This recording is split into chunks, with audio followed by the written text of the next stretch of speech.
세상에 떠도는 기묘한 괴담들. 첫 번째 이야기, 경찰서에서 의경으로 있을 때 실제로 겪었던 실화괴담. 나는 시골의 한 경찰서에서 복무했다. 경찰서가 개꿀이라고 생각하며 갔던 곳은 온갖 쓸데없는 악습이 남아있는 좁은 지옥이었다. 상습적인 악습 때문에 예전에 이 경찰서에서 복무하던 대원 하나가 뛰어내린 적이 있었다. 그 사건 이후로 그나마 나아진 것이 그 정도라고 했다. 자살한 대원은 동기도 없고 후임도 몇 개월 동안 들어오지 않는 꼬인 기수 막내였다. 온갖 잡무를 도맡아야 했고 구타, 모욕, 조롱으로 괴로움을 견디다 못해 결국 뛰어내렸다. 선임들이 겁주려고 하는 거짓말일 수도 있다고 했지만 나도 그런 꼬인 기수였기 때문에 그 심정을 10분 이해할 수 있었다. 그래서 나는 그 자살 사건이 실제로 있었던 일이라고 믿었다. 밤에 취침 점호가 끝나면 경찰서 곳곳을 돌며 소등하는 일이 있었다. 그건 막내가 해야 하는 잡무 중 하나였다. 시골의 경찰서는 낮에도 사람이 적은 편이었지만 밤이 되면 야근을 하는 경찰서 상황실 직원들 몇 명을 제외하고는 아무도 없어서 정말 조용했다. 평소처럼 정해진 코스를 따라 1층부터 문단속을 하고 소등하며 위로 올라갔다. 제일 꼭대기층에는 직원들과 대원들이 쓰는 샤워실이 있었다. 취침 점호 후에도 선임들이 샤워를 하곤 했기 때문에 샤워장에 들어갈 때는 문을 두드리고 이경 기마묵에 샤워실에 용무가 있어 왔습니다라고 말해야 했다. 그런데 그날은 샤워하는 소리도 들리지 않고 인기척도 느껴지지 않았다. 그래서 대충 문을 두드리고 들어갔다. 보통 샤워 중인 직원이나 대원들은 자기가 불을 끄고 나가겠다고 하거나 나중에 끌어오라고 대답을 해준다. 그런데 그날은 아무 대답이 없었다. 문을 열고 슬쩍 보니 샤워실 안쪽 불투명 유리 칸막이 너머로 아무도 없는 것 같아 그냥 불을 끄고 나가려 했다. 그때 불 끄지 마. 아직 있어. 라는 다급한 목소리가 들려왔다. 경찰서 서열 최하층이었던 나는 당황해서 죄송합니다. 라고 하며 부랴부랴 불을 다시 켰다. 그리고 이경 기마묵에 나가보도록 하겠습니다. 라고 말하고 무서워서 샤워실을 나와 문을 닫았다. 그런데 문이 딱 닫히고 나니까 육감이라고 해야 할까 소름이 쫙 돋았다. 잘 생각해보니 방금 그 목소리는 선임들의 목소리와 전혀 달랐고 직원들의 목소리라기엔 좀 앳된 목소리였다. 어두운 복도의 그 자리에 서서 5분 동안 숨도 못 쉬고 서 있었다. 오랫동안 있어봤지만 샤워하는 소리도 인기척도 들리지 않았다. 내가 아직 모르는 직원일까? 지금 무슨 일이 있어서 곤란해하는 게 아닐까? 사과도 할 겸 확인해보자. 그렇게 생각하고 다시 이경 기마묵에 샤워실에 용무가 있어 왔습니다. 기어 들어가는 목소리로 말했다. 그런데 아무 대답이 없었다. 샤워실 안쪽으로 보니 아무도 없었다. 그때 샤워실 창문에 달려있는 쇠창살이 눈에 들어왔다. 나중에 직원들한테 들은 건데 그 자살 사건은 사실이었고 그 자살한 대원이 뛰어내린 장소가 바로 그 샤워실이었다고 한다. 자살한 시간도 내가 갔던 그 시간이었다. 그러니까 나처럼 야간 순찰 중 소등하러 올라갔을 때 뛰어내렸던 것이다. 선임들이나 나중에 들어온 후임들이나 내가 이 얘기를 하면 모두 구라라고 믿지 않았다. 그래서 나도 그때가 혹시 꿈이 아니었나 싶기도 했지만 그 이후로 샤워실 소등을 할 때면 무서워서 인기척이 없으면 재빨리 불만 끄고 나오고 저녁하기까지 낮에라도 절대 혼자서 그 샤워실에 들어가는 일이 없었다. 다급했던 그 목소리는 혹시 어둠 속에서 지금도 무서워하고 있는 고독한 원혼의 소리가 아니었을까? 두 번째 이야기, 경찰서에서 겪은 또 다른 이야기. 경찰서 관내에 미 귀가자 실종 신고가 들어오면 그분들을 수색하는 일도 경찰서 의경들의 업무 중 하나였다. 내가 있던 그 동네만 특별히 그런지 모르겠지만 복무기간 동안 정말 많은 분들이 사라졌고 대개는 안타깝게도 시신으로 발견되는 경우가 많았다. 사실 경험상 찾은 경우보다는 결국 시신으로 발견된 사건이 많았다. 이 이야기는 결국 시신으로 발견된 한 실종자에 관한 이야기다. 그날 아침 읍내에 사는 중년 여성이 전날 일찍 집을 나갔다가 돌아오지 않아 가족들이 밤새 기다리다 전화 연결도 안 되고 결국 오지 않아서 아침 일찍 경찰에 신고했다. 나는 전날 새벽 야간 경비 업무를 하느라 무척 졸린 상태로 차량 이동하면서 대장님이 실종자의 연령대, 인상착의, 특이사항 등을 말씀하시는 걸 들었던 기억이 난다. 이름은 최아무개, 50대. 자주색 등산복에 흰색 모자, 키 165cm 정도, 통통한 편, 단발머리. 그땐 아직 실종자 사진이나 세부 정황이 도착하지 않아 우리는 그런 단편적인 정보만을 가지고 현장에 투입됐다. 2인 1조로 나누어 읍내를 샅샅이 뒤지고 읍내 인근의 야산과 강가에도 수색을 진행했다. 나는 선임과 함께 강가 수색을 맡아 고수부지를 지나는 사람들 중에 인상착의가 비슷한 사람들을 수색했다. 강가를 따라 걸으며 수색하던 중 우리는 인상착의가 비슷한 아주머니를 만났다. 자주색 등산복에 흰색 모자, 약간 통통한 얼굴에 단발머리. 그때 선임은 이 사람이다. 찾았다. 라는 소리를 낼 정도로 흡사한 아주머니였다. 우리는 확신을 가지고 물었다. 죄송합니다. 혹시 최아무개 씨 아니세요? 아주머니는 생긋 웃으며 대답했다. 아닌데요. 우리는 헛발 짚었다고 생각했다. 그래요? 혹시 비슷한 차림을 하신 분 못 보셨나요? 혹시 보신다면 경찰에 꼭 연락해 주세요. 그렇게 하고 헤어졌다. 아주머니는 강가를 따라 유유히 사라지셨고 우리는 계속 수색을 했다. 결국 그날 밤이 되도록 실종자를 찾지 못했다.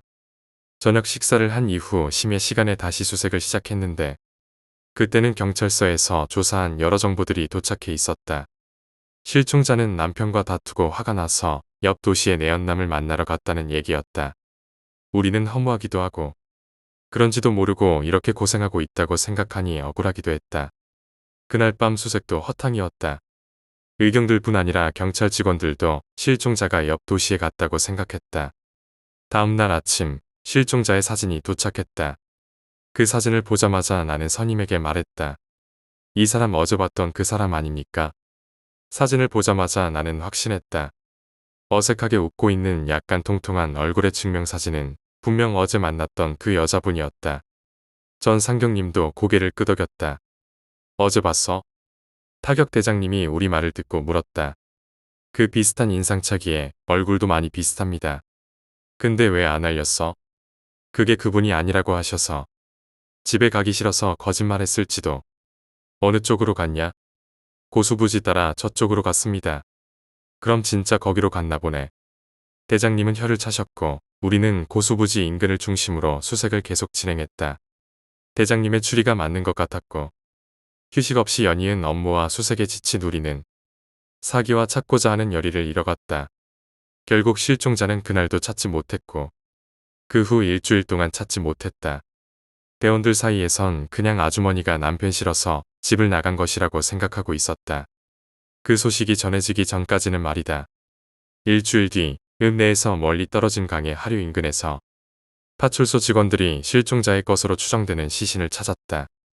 시신의 품속엔 건강음료병에 말아넣은 유서도 발견되었다. 자살이었던 것이다. 살아서 옆 도시 모텔에서 팔자 좋게 내연남이랑 있을 것이라고만 생각했던 우리는 큰 충격을 받았다. 특히 그 실종자를 대면했을지도 모른 선임과 나는 더욱 충격을 받았다. 그때 내가 대면했던 그분은 생긋 웃으며 유유히 강가를 따라 사라지셨던 그분은 자살하기 전이었을까? 아니면 자살한 후였을까? 세 번째 이야기, 망자. 부쩍 바람이 차가워졌다. 겨울의 기운이 다가오는 듯한 11월의 어느 날. 나는 시골 할머니 댁에 놀러가게 되었다. 할머니를 뵙기 위해 간 것이지만 어쩐 일인지 할머니께서는 늘 바쁘신 듯 얼굴 마주치기가 여간 쉬운 일이 아니었다. 다만 그런 할머니 곁에서 탱자탱자 놀기 바쁜 막내 삼촌이 조금 얄미울 뿐이었다. 어머니, 어떻게 들어오셨어요? 오늘은 조금 늦으셨네요. 많이 팔려서 그런 거예요? 저녁 10시. 할머니께서 일을 마치고 돌아온 듯 보였다. 나는 반가운 마음에 냅다 뛰어가 할머니를 껴안았는데 할머니의 옷에서 뭔가 모를 이상한 냄새가 내 코를 자극했다. 퀴퀴한 냄새 같기도 하고 내가 알던 할머니의 포근한 냄새가 아니었다. 하지만 냄새의 정체를 파악하기에 앞서 할머니의 안색이 어딘가 안 좋아 보였다. 나는 할머니께 물었다. 할머니, 어디 안 좋으세요? 왜 이렇게 낯빛이 어두우세요? 하지만 할머니께서는 별일 없다며 내 머리를 한번 쓰다듬으시더니 삼촌을 한번 쳐다보시고 니네 방으로 들어가셨다. 그리고 삼촌의 헛기침과 나지막한 한마디. 어머니, 좀 들어보셔요. 드릴 말씀이 좀 있어요. 삼촌을 뒤따라 방으로 들어가시는 할머니. 정확히 어떤 일을 하시는지는 모르겠지만 분명 밭이나 논에 다녀오시는 길은 아닌 듯 보였다. 할머니의 옷차림은 여느 할머니들과 다르게 흰색 차림에 금색 단추가 여러 개 달린 투피스를 입고 계셨기 때문이다. 나는 교회를 다녀오시는 건가? 하고 생각했다. 간혹 교회에 다니시는 어르신들이 저렇게 깔끔한 투피스 차림을 입고 다니는 것을 본 적이 있기 때문이다. 할머니와 삼촌이 방에 들어가시고 나는 마루에 앉아 할머니가 나오시길 기다리면서 두 분의 대화를 의도치 않게 듣게 되었다. 삼촌의 목소리는 너무 작아 들리지 않고 할머니의 목소리만 나긋나긋 들려왔다. 무언가 삼촌에게 건네주시는 듯한 목소리와 내일 일정에 대해 물어보시는 듯했다. 아무래도 교회에서 받은 선물이거나 뭐 비슷한 무언가겠지. 그리고 내일 일정은 다음날 예배 시간을 여쭤보시는 거겠지 하고 짐작했다. 곧이어 할머니께서 대화를 마치시고 서둘러 부엌으로 옮겨가셨고 살짝 열린 문틈 사이로 보인 삼촌의 모습은 영락없는 백수의 모습이었다. 마치 와우정사의 부처처럼 옆으로 누워 팔을 얼굴에 꿰고 열심히 TV를 시청하고 계신 삼촌. 참 내가 봐도 무능해 보였다. 나는 혀를 끌끌 차며 할머니를 따라 부엌으로 갔고 자리에 풀썩 앉아 툴툴대듯 말했다. 할머니는 손자가 왔는데 안 반가워요? 나 서울에서 여기까지 오느라 장장 5시간이나 버스 타고 왔는데. 그러자 할머니께서는 너털웃음을 지으시며 너그러운 얼굴로 내게 말씀하셨다. 내 손주가 왜 반갑지가 않겠어. 할매가 오늘 일이 힘들어서 허리가 좀 아프다. 조금 서운하더라도 네가 할매를 좀 이해해줘라. 허리가 아프다는 할머니의 말에 나는 할머니께 마사지를 해드리겠다며 누워보시라 했지만 할머니께서는 극구 사양하셨고 나는 어쩔 수 없이 포기했다. 그러고 보니 할머니는 아직 옷을 갈아입지도 않으시고 밥을 차리고 계셨다. 할머니, 옷이라도 좀 갈아입으세요. 불편하게. 그래, 갈아입어야지. 힘없이 말씀하시는 할머니의 목소리엔 어딘가 분명 안 좋은 기색이 있었다. 마치 누군가에게 잡아챈 듯한 마구 헝클어진 파마머리와 찬바람을 맞은 건지 누구한테 맞기라도 한 것인지 벌겋게 올라온 한쪽 뺨은 정말 이상해 보였다. 근데 할머니, 무슨 일 하시는 거예요? 내가 묻지 말아야 할 것을 물은 것일까? 할머니께서는 대뜸 놀라시더니 말을 더듬기 시작하셨다. 별일 아니야. 그냥 할매들이랑 뭐 좀 했어. 뭐 할매가 무슨 일을 하겠어. 볼수록 이상했지만 우선은 넘겼다. 뭐 별일 있겠냐는 생각에 말이다. 그리고 그날 밤은 그렇게 조용히 지나갔다. 삼촌은 안방에서 주무셨고 나는 안방 바로 옆에 위치한 창고로 쓰이던 방에서 잠을 청했다. 할머니께서는 부엌이 따뜻하고 편하다며 거기서 잠을 청하셨다. 그런데 그날 새벽 문득 이상한 소리가 들려왔다. 아들 깨기 전에 얼른 가세요. 나한테 왜 그래요? 할머니 목소리였다. 그리고 뒤이어 들려오는 낯선 목소리. 죽으면 썩어 문드러질 몸뚱이. 뭐 한다고 그렇게 아껴 그러지 말고 좀 빨리빨리 하자니까. 약간 격앙되고 자칫하면 협박처럼 들릴 법한 낯선 남자의 목소리였다. 나는 살짝 방문을 열고 부엌을 봤는데 시골집의 구조는 제일 왼쪽에 부엌이 있고 대략 5m 간격으로 맞은편에 내가 잠을 청하던 창고 방이 있었다. 그래서 방문을 열면 곧장 부엌 문이 보였는데 살짝 열린 문틈 사이로 무슨 일인지 확인하려던 찰나 나는 정말 끔찍한 광경을 목격하고 말았다. 잠을 자고 있어야 할 삼촌이 아주 살짝 열린 부엌 문틈 사이를 빠끔히 쳐다보며 무릎을 꿇은 상태로 자위행위를 하고 있었던 것이다. 나는 할머니께서 할아버지가 돌아가신 후 외로우셔서 애인을 사귀시는가 보다 생각했다. 그런데 그 모습을 보며 혼자 즐기는 삼촌. 이게 대체 말이나 되는 소리인가. 어떻게 본인 어머니가 하는 모습을 보고 즐길 수 있나 생각했다. 그 모습을 보고 얼른 문을 닫아버린 나는 도로 침대에 누워 생각에 잠겼다. 내일 아침 할머니께 이걸 말씀드려야 하나 말아야 하나 고민이 깊었다. 그 생각 때문에 밤새 뜬 눈으로 지새운 듯했다. 이윽고 아침이 밝아왔다. 마구간에서 키우는 수탉이 울어대며 새로운 날을 알렸다. 아침 밥상에 앉은 할머니와 나 그리고 삼촌은 다들 밤새 무슨 일이 있었냐는 듯 아무렇지 않은 표정으로 아침을 맞이했다. 대충 밥을 다 먹은 뒤 나는 설거지는 내가 하겠다고 나서며 밥그릇을 옮겼다. 그때 삼촌이 할머니께 말씀하셨다. 어머니, 저 좀 잠깐 보시죠. 또 무슨 말을 하려는 걸까? 할머니와 삼촌은 부엌을 떠나 안방으로 이동했고 나는 두 분의 이야기를 몰래 들을 생각으로 싱크대에 물을 틀어놓고 안방 문에 귀를 대고 대화를 엿들었다. 이거 가지고는 택도 없어요.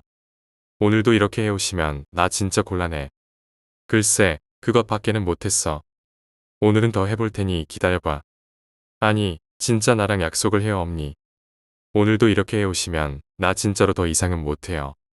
아예 각서라도 쓸까? 왜 그래? 오늘은 제대로 해볼 테니까 조금만 기다려봐. 협박 아닌 협박처럼 들리는 삼촌의 목소리와 죽어 들어가는 할머니의 목소리. 마치 채무자와 채권자의 대화처럼 들렸다. 분명 두 분 사이엔 뭔가 숨겨진 것이 있었다. 시간은 참 빨리도 지나갔다. 내가 서울로 돌아가기로 한 날이 다가왔다. 결국 두 분 사이에 무슨 일이 있는지 알지도 못한 채 올라가게 되어 답답했지만 별일 아니겠지 생각하며 마음을 다잡았다. 올라가는 길에 뭐라도 사 먹고 가. 이거 받아라. 할머니가 주머니에서 꺼내신 것은 구겨질 대로 구겨진 10,000원짜리 지폐 3장이었다. 나는 괜찮다며 사양했다. 저 돈 있어요, 할머니. 괜찮으니까 할머니 쓰세요. 어른이 주는 건데 받아 빨리. 할매 팔 떨어지겠다. 할머니 옆에서 능청스럽게 떠드는 삼촌. 나는 어쩔 수 없이 할머니의 쌈짓돈을 받아들고 시내로 향하는 버스에 올랐다. 그리고 나를 향해 손을 흔드는 할머니를 보며 생각했다. 오늘도 일 나가시나? 또 투피스를 입고 계시네. 아쉬운 마음을 뒤로하고 서둘러 좌석에 앉아 창밖에 펼쳐진 논밭을 구경하며 이동을 하고 있었다. 문득 뒷좌석에 앉은 노인들의 대화가 내 귀에 꽂혔다. 한 번 하는데 5만원인데 내가 깎아줄게. 3만원에 해드릴게. 어때? 아니, 돈도 돈이지만 왜 그런 짓을 하는 거예요? 경찰이라도 알아봐. 큰일 난다니까. 걱정하지 마. 어차피 사망신고까지 끝난 사람이니까 지금은 죽은 사람이야. 이게 무슨 소리일까? 생각이 들었다. 나와 똑같은 생각을 하고 계셨는지 한 노인이 물었다. 사망신고라니? 이건 또 무슨 소리야? 그러자 아주 작게 속삭이며 그 노인이 대답했다. 살았는데 죽었다고 사망신고해놓고 하는 거야. 이미 죽은 사람이니까 아무런 탈이 없다. 이 말이지. 어때? 한번 해볼 거야? 그들의 대화를 듣다가 어느새 시내에 도착했다. 그 노인분들도 내리는 것이 보였다. 나는 왠지 이 노인들의 대화가 심상치 않음을 짐작하고 몰래 그 노인들이 가는 곳을 따라가 보았다. 터미널을 지나 한적한 다방에 들어가는 게 보였고 나는 손님으로 가장해 다방으로 따라 들어갔다. 웬일이야, 젊은 손님이 다 오셨네. 학생, 여기는 학생이 생각하는 것처럼 막 사창가 여자들 있는 곳 아니야. 마담쯤으로 보이는 중년 여성이 말했다. 그러자 노인분들도 일제히 나를 바라보는 게 느껴졌다. 나는 최대한 태연하게 보이려고 노력하며 대답했다. 네, 알고 있습니다. 서울 올라가는 버스를 놓쳐서요. 1시간이나 기다려야 하는데 마땅히 있을 곳도 없고 커피나 한 잔 마시면서 시간 좀 때우려고요. 그러면 뭐 아무데나 편한 데 앉으셔요. 커피는 프림밖에 없는 거 알죠? 싫으면 뭐 쌍화차를 시키든지. 혼자 재밌다고 웃어대는 마담을 보며 나는 멋쩍게 웃어 보였다. 그리고 노인들과 최대한 가까이 너무 멀지 않게 대충 대각선 위치에 앉았다. 그리고 그들이 대화를 이어가길 기다렸는데 마침 버스에서 질문을 하던 노인이 입을 열었다. 아니, 그러니까 자세히 좀 얘기해봐. 뭘 알아야 하든가 말든가 하지. 안 그래요? 나도 동감이었다. 이게 대체 무슨 이야기인지 너무나도 궁금했다. 그러자 한참 버스에서 열심히 영업을 하던 노인이 대답했다. 그러니까 저쪽 서동마을 사는 할매 하나 있잖아. 서동마을이라면 우리 할머니가 계신 마을인데. 온갖 잡생각이 들었다. 할머니와 삼촌의 이상한 대화. 노인들의 끔찍한 이야기. 그리고 할머니가 계신 서동마을. 그런데 그게 뭐? 거 서동마을 뱅순의 아버지가 작년인가 돌아가셨잖아. 그런데 이 잡것이 아버지가 돌아가시고 한 달인가 있다가 자기 어매를 사망 신고하더니만 글쎄 사람들한테 이상한 소리를 하고 다니는 거야. 이병수, 우리 삼촌 이름이다. 사람들이 삼촌 이름을 병수라 부르지 않고 뱅수라고 부르는 걸 몇 번 들은 적이 있다. 그렇다면 이 이야기는 우리 할머니 이야기인 걸까? 나는 더욱 귀를 기울여 집중했다. 이상한 소리가 뭔데? 자기 어매를 판다는 말이야. 한 번 할 때마다 5만원씩 주면 된다고.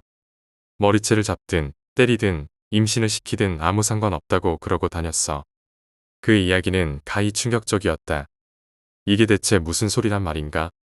아니, 그래서 지금 그 할매랑 해보라는 소리야? 아따 거참, 한 번 하는데 5만원이야. 듣자 하니 열심히 떠들던 그 노인은 우리 할머니를 소개해주는 대신 소개비를 받는 듯 보였다.